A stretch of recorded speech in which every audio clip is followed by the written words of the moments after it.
ایک ایسی قوم تھی جس نے آسمان کے رب کو چھوڑ کر پتھر کے بت کے آگے سر جھکا دیا، جہاں مندر میں جھوٹے پیغمبر بیٹھے تھے اور لوگ ان کے سامنے سجدے میں جھکتے تھے، جہاں بادشاہ خود بت پرست تھا اور ملکہ شیطان کی طرح سازشیں کرتی تھی، جہاں اللہ کا نام لینا جرم تھا اور نبیوں کا قتل روزمرہ کی خبر۔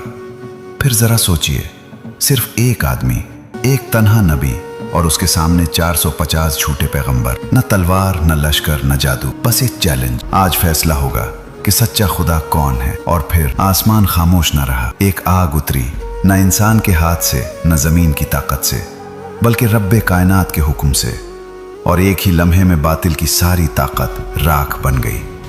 یہ صرف ایک واقعہ نہیں تھا، یہ حق اور باطل کے درمیان ایک آخری اعلان تھا۔ جب اللہ فیصلہ کرتا ہے تو 450 بھی ایک کے سامنے کچھ نہیں ہوتے۔ یہ وہ واقعہ ہے جس کا ذکر اللہ کی کتابوں میں ہے۔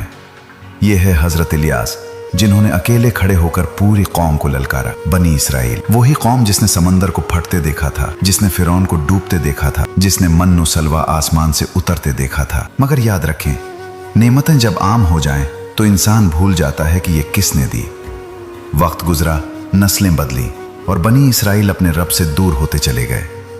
ان کے دلوں میں توحید کی جگہ شرک نے لے لی، ان کے شہروں میں مساجد کی جگہ بت خانے بن گئے، اور سب سے بڑا بت تھا بال۔ بال ایک جھوٹا معبود تھا، پتھر کا بنا ہوا، جسے لوگ بارش کا دیوتا سمجھتے تھے۔ اس کے مندر بنائے گئے، اس کے جھوٹے پیغمبر مقرر کیے گئے، 450 آدمی جو لوگوں کو گمراہ کرتے تھے۔ اور سب سے بڑھ کر اس قوم کا بادشاہ اخی اب خود بت پرست تھا۔ اس کی بیوی ملکہ ایزبل بدی کی علامت تھی۔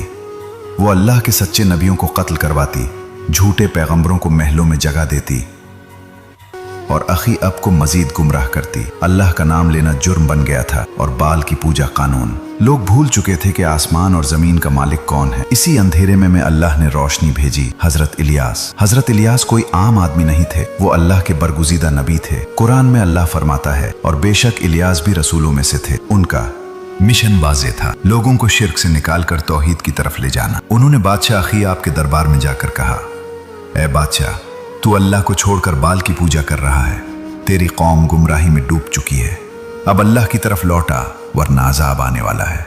اخی آپ نے ہنس کر کہا، کون سا اللہ؟ میرا رب تو بال ہے، وہی بارش دیتا ہے، وہی فصلیں اگاتا ہے، تمہارا اللہ کہاں ہے؟ حضرت الیاس نے جواب دیا، اللہ ہی ہر چیز کا مالک ہے، اور تو ابھی دیکھ لے گا کہ تیرا بال کچھ نہیں کر سکتا۔ میں اللہ کے نام پر اعلان کرتا ہوں، آج کے بعد اس سرزمین پر نہ بارش ہوگی، نہ اوس پڑے گی، جب تک میں دعا نہ کروں۔ یہ سن کر دربار میں خاموشی چھا گئی۔ لوگوں نے سوچا، یہ آدمی پاگل ہو گیا ہے۔ مگر الیاس سچے تھے، اور جو اللہ کا نبی کہے وہ ہو کر رہتا ہے۔ مہینے گزرے، بارش نہ ہوئی، سال گزرے، آسمان خشک رہا، کھیت سوکھ گئے، فصلیں مر گئیں، ندیاں خالی ہو گئیں۔ لوگ بال کے مندروں میں جاتے اور پکارتے، اے بال، بارش دے، اے بارش کے دیوتا۔ مگر آسمان خاموش رہا۔ 450 جھوٹے پیغمبر روزانہ رسمیں کرتے، مگر ایک بوند نہ گری۔ لوگوں کو شک ہونے لگا، شاید بال سچا نہیں، شاید الیاس کا اللہ ہی اصل رب ہے۔ ملکہ ایزبل کو یہ بات ناگوار گزری۔ اس نے حکم دیا، الیاس کو ڈھونڈو اور قتل کر دو۔ مگر اللہ نے اپنے نبی کو محفوظ رکھا۔ روایات کے مطابق حضرت الیاس ایک ندی کے کنارے چلے گئے، جہاں اللہ نے کوؤں کے ذریعے انہیں کھانا پہنچایا۔ پھر اللہ نے انہیں ایک بیوہ کے گھر بھیجا، جس کے پاس صرف ایک مٹھی آٹا اور تھوڑا سا تیل تھا۔ حضرت الیاس نے اس سے کہا، پہلے میرے لیے روٹی بنا دے اور پھر اپنے لیے بنانا۔ عورت نے یقین کے ساتھ ایسا کیا، اور اللہ نے اس کے آٹے اور تیل میں برکت ڈال دی۔ قحط کے باوجود اس کے گھر میں کھانا ختم نہ ہوا۔ یہ تھا اللہ کا کرم۔ جو اللہ پر بھروسہ کرے، اللہ اس کے لیے راستے بنا دیتا ہے۔ 3 سال گزر گئے، قحط اپنے عروج پر تھا اور قوم تباہی کے دہانے پر۔ پھر اللہ نے حضرت الیاس کو حکم دیا، اب وقت آ گیا ہے، بادشاہ کے پاس جاؤ اور اسے چیلنج دو۔ حضرت الیاس نے پیغام بھیجا، آخی اب اپنے 450 جھوٹے پیغمبروں کو لے کر کوہ کرمل پر آ جا، آج فیصلہ ہوگا، بال سچا ہے یا اللہ۔ اخی اب نے سوچا، یہ موقع ہے، آج الیاس کو سب کے سامنے شکست دیں گے اور ہمیشہ کے لیے خاموش کر دیں گے۔ پوری قوم جمع ہو گئی۔ کوہ کرمل، آج وہ پہاڑ تاریخ کا گواہ بننے والا تھا۔